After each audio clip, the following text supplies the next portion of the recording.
we're sitting up here now in 2021 where things like mental health is celebrated. Yeah. It's encouraged. It's part of your day to day. People didn't ask us or our parents, how are you feeling? Like, what's your mental health? It was called mental illness. Right. If there was. That sounds worse. Yeah. Illness. It was mental illness. Yeah. Your uncle's mentally ill. Well, your sister's mentally ill. Yeah. But and now you don't even hear that term that often anymore. You don't. You really don't. You don't. So there's just been this, transformation, I'm going to say, within the last 20 years. Right. Where people are willing to say, I'm not okay. Or, I'm noticing something with my child, at a very, very young age, as opposed to being, oh, my kid's just different. Yeah. Or, oh, no, Timmy's just obsessed with, airplanes. And those people grow up living in that culture. You grow up, you don't get any help for what you feel emotionally or what you're going through mentally. Mm-hmm. And then you have a family. Right. Then you have kids.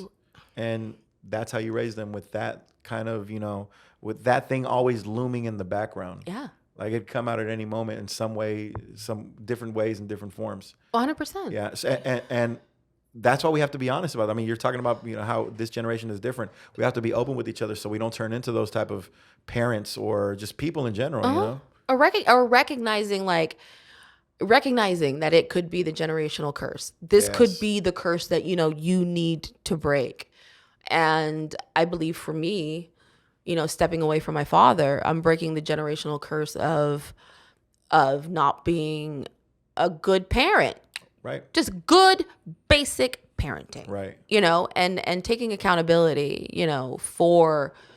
for your kids, and being open and honest with them. Because you have, as you call him, your bonus son, right? Yeah, I do. And so do you ever think about the things that you went through with your dad when you're like interacting with Babo? I do. All the time, constantly,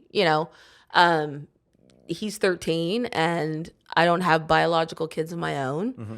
So, I can talk to him, or I do talk to him in a way that is not, it's maternal, right, but it's more of a friend.